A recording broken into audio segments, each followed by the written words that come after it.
ayé le o, ayé àkámọ́ra. Ẹ wò ó lánàá òde yìí tí bàbá Ìjẹ̀ṣà tó ṣàlàyé wípé ó mà bí ọmọ tuntun, aráyé ẹ bá mi yọ̀ ẹ bá mi jó. Kàkà kí ọ̀pọ̀lọpọ̀ àwọn èèyàn kan máa kí bàbá Ìjẹ̀ṣà congratulation pé bàbá Ìjẹ̀ṣà ẹ máa kú oríire ọmọ tuntun, ẹ máa kú oríire ọmọ tuntun. Kàkà kí wọ́n máa kí bàbá Ìjẹ̀ṣà bẹ́ẹ̀.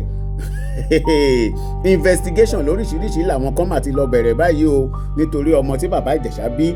A lot of people náà ti bẹ̀rẹ̀ sí ṣe pé báwo ló ṣe jẹ́ pé bàbá Ìjẹ̀ṣà ìgbà wo ni bàbá Ìjẹ̀ṣà dé, pé bàbá Ìjẹ̀ṣà dé láti ọgbà lọ́hùn-ún pé kò má tí ì ju bíi 6 or 7 months lọ, pé ìbáwo ló ṣe ṣe pé definitely pé ṣé nígbà tí bàbá Ìjẹ̀ṣà tó wà níbi tó wà pé ṣé ó ń kéré wá ìyàwó ẹ̀ ń bẹ̀ ni, pé ṣé kò ń ṣe pé bóyá ìyàwó bàbá Ìjẹ̀ṣà ó lọ kí bàbá Ìjẹ̀ṣà ní ilé lọ́hùn-ún ni bàbá Ìjẹ̀ṣà wá ṣe kí ni ló kéré wá ìyàwó ẹ̀ ń bẹ̀, pé 7 months pé eléyìí ó lágbára o. Àwọn kan tún wá wò pé ṣé lọ́jọ́ tó dé gangan ló kéré wá ìyàwó ẹ̀ ni àbí báwo ló ṣe jẹ́. Ìbéèrè yìí ló gborí íńtánẹ́ẹ̀tì kankan tí everybody bẹ̀rẹ̀ sí ń sọ, tó ń bẹ̀rẹ̀ sí ń wò pé ṣé bẹ́ẹ̀ ló ti kéré wá ẹ̀ ni, ṣé ó ti dé, ṣé lọ́jọ́ tó dé ló ń ṣe kéré wá ara wọn ló di pé láàrin oṣù méje bàbá Ìjẹ̀ṣà sáré ń bímọ. Ẹ wò ó lára àwọn kọ́mẹ̀ntì àwọn èèyàn mo máa kà díẹ̀ sí wa létí, màá dẹ̀ ṣàlàyé, màá túmọ̀ ẹ̀. Lára àwọn kọ́mẹ̀ntì tí a lot of people tí wọ́n bẹ̀rẹ̀ sí ń kọ lórí ọ̀rọ̀ bàbá Ìjẹ̀ṣà. Even ṣe mọ̀ pé there are a lot of celebrities tó jẹ́ pé wọ́n tẹ̀ congratulate bàbá Ìjẹ̀ṣà rárá. Ọ̀rọ̀ tí wọ́n bẹ̀rẹ̀ sí ń kọ ránṣẹ́ ni wípé báwo ló ṣe jẹ́, kí ló ṣẹlẹ̀. Ẹlòmíì tẹ̀ sí fẹ́ wò pé ó yá òun máa lọ ṣe investigation. Bàbá Ìjẹ̀ṣà ó ti ń kéré wà nínú ibi tó wà, wọ́n fún un láyè láti máa kéré wà ìyàwó ẹ̀ níbi tó wà àbí kí ni. Ẹ wo eléyìí ó gbẹ̀nù tán. Ó yá ẹ jẹ́ ká sáré wò lára kọ́mẹ̀ntì àwọn èèyàn tí wọ́n kọ nípa ọ̀rọ̀ ọmọ tí bàbá Ìjẹ̀ṣà bí. Ṣe rí báwọn kan ṣe wá tún rí báwọn kan náà bọ́n ṣe ń fẹnu condemn, tí wọ́n ń fẹnu ṣátá pé no kò lè rí bẹ́ẹ̀ kíní kan. Bẹ́ẹ̀ náà láàárín àwọn èèyàn tí wọ́n jáde tí wọ́n jẹ́rìí pé ọmọ àwọn 7 months ni, ọmọ àwọn 7 months ni, pé there is nothing bad pé kí bàbá Ìjẹ̀ṣà bí ọmọ láàrin oṣù méje tó jáde pé iṣẹ́ Ọlọ́run ni, ẹ má tu wò. So ó ṣeé ṣe kó rí bẹ́ẹ̀. Bẹ́ẹ̀ ni ẹ jẹ́ ká sáré wo kọ́mẹ̀ntì àwọn kan. Ẹni yìí Brahama ọmọ ìdùnnú ó ní it is possible. I don't know why many are questioning the wonders of God. My wife gave birth to our first girl at 7 months when doctors were even afraid of operating on her, that I will bear the cost if the baby comes out as premature, but to save their lives, I agree. But as God will have it, the baby was hale and hearty. When I was called on to see my baby, na so she dey turn eyes dey look everyone. Ṣe ti gbọ́ èèyàn kan ló sọ̀rọ̀ pé kí ló dé táwọn èèyàn tí wọ́n fi ń tákù bàbá Ìjẹ̀ṣà pé nígbà tí òun fẹ́ bí ọmọ tòun pé ẹ̀rù gan kọ́kọ́ ń ba dókítà láti operate, pé wọ́n wò pé ọmọ yìí o ok ó yá ìwọ bàbá ó yá sign tó bá bí ọmọ yìí ní premature. Ó nígbà tí wọ́n fi máa bí ọmọ tọ́tọ́ ní kò wá wọ ọmọ òun, ó lọ́mọ ń yí ojú báyìí tó ń lajú tó ń ṣe kìíní. Ṣe ti rí kò sẹ́ni pé ó ní ẹ má túṣe Ọlọ́run wò pé kí nìdí táwọn èèyàn fi máa túṣe Ọlọ́run wò. Ẹ jẹ́ ká tún wo kọ́mẹ̀ntì míì. Eléyìí tún sọ, ó ní another person Olújídé Olúṣọlá, ó ní the month of his prison release doesn't tally with the delivery month. There are two things involved. It's either the woman visited him conjugally in the prison, or there was away match. Ṣé ti ń gbọ́? Ẹ̀gbọ́n nǹkan tẹ́ni yẹn sọ, ó ní ìgbà tó ń rìlíìsì bàbá Ìjẹ̀ṣà pé kò tálì pẹ̀lú déètì tíyàwó ẹ̀ bímọ. Ó ní nǹkan méjì ló lè ṣẹlẹ̀ láàrin yẹn. Ó ní ìsáídà kíyàwó bàbá Ìjẹ̀ṣà kó ṣe kíni kó máa lọ sí ilé agbára lọ́hùn láti lọ́ọ́ máa bá bàbá Ìjẹ̀ṣà kí wọ́n máa ṣe pọ́pọ́ kìrìpọ́pọ́ kí wọ́n máa kéré wà ara wọn ní ibẹ̀, ọ̀ kó jẹ́ pé ìyàwó ẹ̀ ó sì lọ ṣèta ni ó bá gbé oyún wálé. Ẹ jẹ́ ká tún gbọ́ nǹkan tí eléyìí sọ. another person Giwa Tohib ó ní so this man released before he was released. ẹ̀yin olóye nìyẹn yé ó ní so this man released before he was released. That is Giwa. Another person Samsudeen Mobolaji Popola ó ní Nigeria will now stop being a foreign country. Anyway, Engineer Iyeola Omisore got elected in Nigeria Senate while he was in prison. Only anyway, Engineer Iyeola Omisore got elected into Nigerian Senate while he was in prison. Likewise, former governor of Abia State, Orji, into being an executive citizen then. At the end of the day, only congratulations to Baba Ijesha. Eléyìí náà Otumara Gabriel only make we do small mathematics o.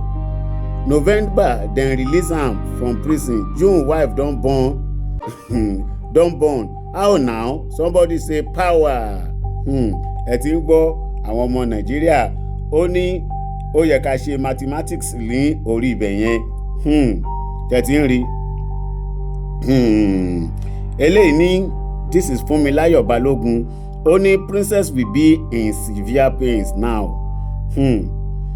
Ẹ ti ń rí comment àwọn èèyàn.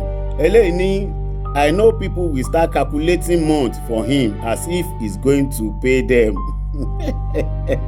That is it.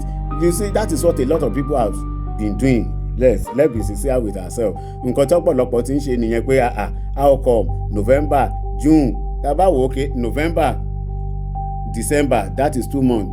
June ó ti ń lọ sí 8 months, that is wà ní middle of June now, that is 7 months plus. 7 months plus. So kò sí nǹkan tọ́lọ́run ò lè ṣe. Eléyìí Babatunde Odukoya only when a prisoner's sentences is about to end, the prisoner will be eased of so many things in the prison, a mini freedom. So maybe the wife visited and Baba Ijesha do something. Ṣé ti rí àwọn tó ní òye dáadáa nípa prison sìn? Lára àwọn tó lóye nípa prison wọ́n ní pé tó bá ti kù díẹ̀ kí wọ́n release àwọn èèyàn ní ọgbà ẹ̀wọ̀n pé wọ́n máa fún ẹni yẹn ní freedom díẹ̀díẹ̀ lóríṣiríṣi pé ìgbóyà ìgbà yẹn lóòótọ́ àwọn èèyàn lè wá kí irú ẹni bẹ́ẹ̀ bóyá àyè lè wà yàrá lè wà láti ṣe pọkírépọ pé àyè lè wà fúnrú nǹkan bẹ́ẹ̀ pé tó bá ti kù díẹ̀ kan release èèyàn ní prison pé wọ́n máa fún ẹni yẹn ní freedom díẹ̀ ó ní ó lè jẹ́ time freedom yẹn ni obìnrin yẹn wá tí wọ́n jọ ṣe pọkírépọ tí ó fi di pé ó ṣe kí ni ọ̀rọ̀ di oyún. ẹlòmíì tó sọ̀rọ̀ wetin I see orúkọ eléyìí nìyẹn o ó ní if you counted the month like me oya raise up your hand ìyẹn fẹ́ ṣe yẹ̀yẹ́ ti ẹ̀ ní. Eléyìí Muritala Sulaimon Oyedokun ó ní I am perplexed when did Baba Ijesha left the prison if I may know. Ìyẹn kàn béèrè tiẹ̀.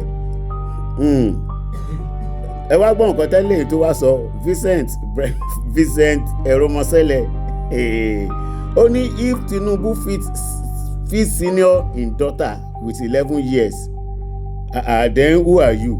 Ẹ gbọ́ àwọn Nàìjíríà ó ní if Tinubu fit senior in daughter with 11 years then who are you?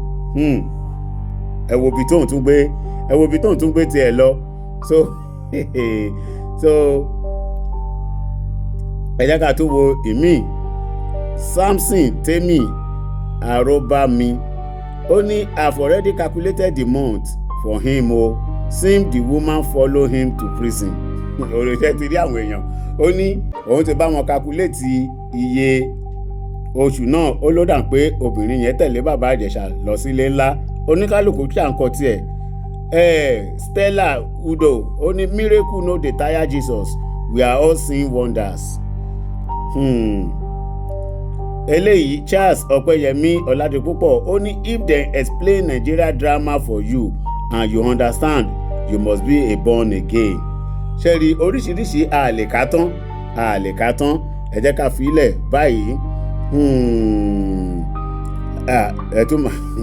ẹ jẹ́ ká fi ilẹ̀ báyìí because tá a bá ka gbogbo ẹ̀ náà lọ ẹ rí i pé ọ̀rọ̀ yẹn máa jọra because ẹlòmíì wà ó kàn fẹ́ ṣe yẹ̀yẹ́ ni but the only thing tí a lot of people tó ń sọ jù bẹ́ẹ̀ náà ni pé month yẹn pé báwo ló ṣe jẹ́ pé ṣé bàbá Ìjẹ̀ṣà ṣé ó kéré wà nínú ilé ńlá lọ́hùn ni àbí ìyàwó ẹ̀ lọ gbóyún wá láti ta. Bẹ́ẹ̀ nínú àwọn kọ́mẹ̀ntì èmi ti rí kọ́mẹ̀ntì tí mo fẹ́ dìmú nínú ẹ̀ ó ní kọ́mẹ̀ntì ẹni tó sọ pé tí ó bá kù díẹ̀ kí èèyàn parí táàmù ẹ̀ ní ọgbà ẹ̀wọ̀n pé wọ́n máa ń ṣèfúrú àwọn èèyàn bẹ́ẹ̀ ní freedom láti ṣe one or two things. Ó lè jẹ́ time yẹn lóòótọ́ pé bóyá time tó kù díẹ̀ bóyá bíi 5 months kí bàbá Ìjẹ̀ṣà ṣe tán bóyá àwọn freedom yẹn wà díẹ̀ lóòótọ́ ni àyè wà tí bàbá Ìjẹ̀ṣà àti ìyàwó bàbá Ìjẹ̀ṣà tó sáré ṣe kíni tó sáré ṣe pọ́kìrìpọ́ tó fi di nǹkan tó dà. But one way or the other whichever way náà tó bá jẹ́ ó yẹ ká ṣe máa kí gbogbo wa ká congratulate bàbá Ìjẹ̀ṣà ká máa kí bàbá Ìjẹ̀ṣà kú oríire ni ká máa kí bàbá Ìjẹ̀ṣà kú oríire. Ẹni tó bá fẹ́ lọ hospital tó fẹ́ lọ béèrè tó fẹ́ lọ máa bi doctor lẹ́jọ́ you can go but one thing ni pé nǹkan tá a ṣàmọ̀ ni pé bàbá Ìjẹ̀ṣà ó bímọ so bàbá Ìjẹ̀ṣà once again congratulations ayọ̀ náà á dalẹ̀ o ọmọ náà ò níyàn kú o ọmọ náà ò níyàn kú. But one thing tí mo fẹ́ ká ṣàkíyèsí gbogbo fọ́tò bàbá Ìjẹ̀ṣà tá a ti rí tèmi ti rí lẹ́yìn ìgbà tó ń sọ̀rọ̀ ọmọ yìí àti rí ọmọ gangan o torí èmi ò tí ì rí gbogbo fọ́tò bàbá Ìjẹ̀ṣà tí mo ti rí ní online lẹ́yìn ìgbà tó ń sọ̀rọ̀ ọmọ yìí kò tí ì sí eléyìí tó jẹ́ pé a ti rí tíyàwó gbọ́mọ lọ́wọ́ àbí bàbá Ìjẹ̀ṣà gbọ́mọ lọ́wọ́ o kò tí ì sí o. So gbogbo àwọn tó ń sọ̀rọ̀ pé ṣé kinní kan ni àti ìmọ̀ bóyá premature èmi ò mọ̀ o èmi kàn sọ ni o allegedly àmọ́ so gbogbo ẹni tó kàn sọ pé láàrin ọjọ́ wo sọ́jọ́ wo láàrin ọjọ́ wo sọ́jọ́ wo kí n má tàn wá àìmọye èèyàn lóòótọ́ ló jẹ́ pé wọ́n bímọ tó jẹ́ 7 months ó lè wá jẹ́ premature o mo ti rẹ́ni tó bí ìbejì ní 7 months rí o ẹ̀wọ́ tó dẹ̀ ń gbọ́ mi náà ó ṣeé ṣe kó ti rírú ẹ̀ rí nínú fámílì ẹ̀ tàbí láàrin àwọn ọ̀rẹ́ ẹ̀ tàbí kó jẹ́wọ́ gangan bẹ́ẹ̀ èmi ti rí ẹni tó bí ìbejì láàrin 7 months tó lóyún rí. So bàbá Ìjẹ̀ṣà lẹ́ẹ̀kan sí congratulations